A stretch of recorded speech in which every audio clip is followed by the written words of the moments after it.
So yesterday on the channel, I showed you guys a way to manually throw your user into the A gap on a Crossfire Blitz to get pressure out of the dime 3-2. But today we're gonna go through a way that a lot of pro players are trying to still get their Crossfire. We're gonna go through the strengths and the weaknesses and maybe how you guys can improve this as well. So that way it's not necessarily telegraphed what your intent is. So make sure you guys are subscribed right here to the channel. Let's get going. So what players are doing out of the dollar right now, or the dime 3-2 as it's actually called, is they are calling plays with fixed blitz angles. So when you take a look here at cover 4 palms or cover 4 quarters or cover 2, or really any of these plays where these linebackers have a blitz angle into the B gap, these are going to be the weapons of choice for most players. Now, the way that they're going about it is that they are moving the linebacker across the center to the other side of the line. So let's take, for instance, this 2-man under. What a lot of players would do is they would actually take this player and move him so he is outside of the opposite guard's shoulder. And this is going to make it so that way when you snap the ball, the offensive line applies the double team and hopefully gives an opening for that guy to loop into. It's not a 100% dealio, but you will see from time to time, especially if you kind of mug down here with your user, that this can cause that behavior. And you saw right there that it did come in through the A gap in addition to Julius Peppers getting his unstoppable force animation. Now, I will take him off the field, but let's go ahead and take a look at this instant replay so you can see what occurred. You notice that the offensive line definitely slides down towards the left, and then that right guard overruns his target, which allows the loop to come in. Now, in addition to that, Julius Peppers wrecked the center, but that's neither here nor there. You saw that the pressure came in. So let's go ahead and show this to you. I have a different play here. We're going to run quarters. So once again, you have what we would call a fixed blitz angle. You're going to take this blitz angle, move it across. You notice that it doesn't change the gap that it's going to run to, similar to if we were to actually blitz our user and move him. You see how it moves around? This is actually super valuable because these fixed blitz angles allow you to throw him where we were talking about. Now with the user, again, you can kind of stand down here if you want to get the attention of the line, and you see that they're going to potentially overrun, and really it just gives a bad blocking angle for that player. Now, if you enjoyed this type of content, make sure you guys are subscribed to the channel, hit that notification bell, and drop a like on the video. Also, if you could, just take the time to throw something in the comment section. It helps push this video out in the algorithm, helps this channel grow, reach other viewers just like you who are looking to get better at Madden 25. Now, the other thing that you can do with this play is obviously take the other player and do a similar thing. See, what we're going to do here is throw Cam Chancellor, and I would just go ahead and with my user kind of be usering down here, and you're hoping for Chancellor to loop all the way around to the other side. So this is a left or a right side deal. So let's talk about how to scheme this together, because obviously moving a linebacker mean that you're completely dead. You just have to kind of understand what you need to do to mix this in effectively.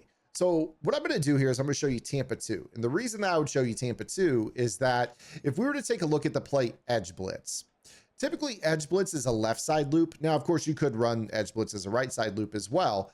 But when we look at the edge blitz play, edge blitz 1 or edge blitz 3, it's the left of screen linebacker looping around the left side that we are accustomed to, which means that if we're going to be running a Crossfire blitz, it's that right linebacker moved over to the left that we need. So we need to play with a fixed blitz angle on the right. Tampa 2 fits that mold.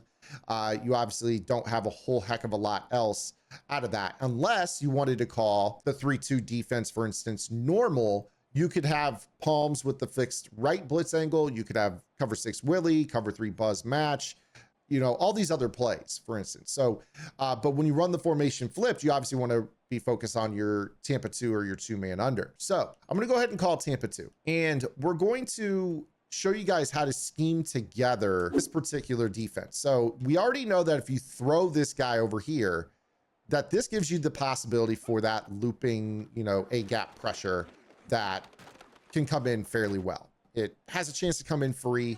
Of course, we know that, you know, the more exaggerated you are with this throw, this is going to make it so, you know, the A gap opens up. You see that he came in pretty well there. And of course, you could also just QB contain on this as well. So that way that gap is hopefully a little bit more apparent for you.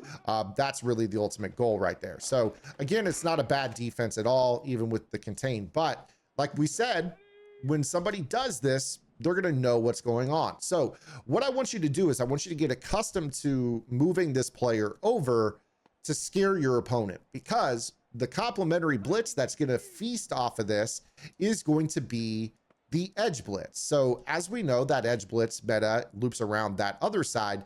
If you can get your opponent focused on the wrong protections here, you know, worried about the crossfire into the right gaps, you can get your slide protections, the wrong IDs, the wrong double teams, and that's going to open up the complementary blitz, which is actually going to be your edge blitz meta off of this. And I think that this is the way that you have to kind of scheme this. And of course, you can move your other players. And the key with this is that really, once you place this player, don't be getting to the habit of moving too much, because if I'm an offensive player, that's what I'm looking for, to know, okay, if this guy's moving, that's the user. I know for a fact that that's going to mean that if there's a blitz, it's either going to be a slot blitz or the edge blitz loop around the right side. Whereas if I just kind of am putting the player in a spot and then just hanging out, not moving at all, now all of a sudden an advanced player has to think, okay, this could be the crossfire, but this also could be the edge blitz loop from the same look. Depending on which one they're using, that could be very, very dangerous. So this is why this is an important thing to remember when you run this. Don't just always throw this guy over here and then pull this guy down in user. That's not always going to be the best method for you to get pressure, unless you're playing someone who just doesn't really know what's going on with the game. Now, don't get me wrong, this is a great little setup, but again, good players know how to block blitzes. So it's all about being inconspicuous. Which player are they using? Go and place it like this. We know that if they are using Chancellor, we don't see this unless we have identifier, but we know if they're using Chancellor that there's a chance that that A gap's coming in or looping. And if they are using Tillman, then we know that it's looping around the opposite edge. So you have to be able to scheme those together. Now, of course, one of the other things you could do is go back to yesterday's video where I showed you guys a manual throw trick where you basically ran at the line and then swerved across the center's face and clicked off of your user to any other defender on the field for coverage purposes.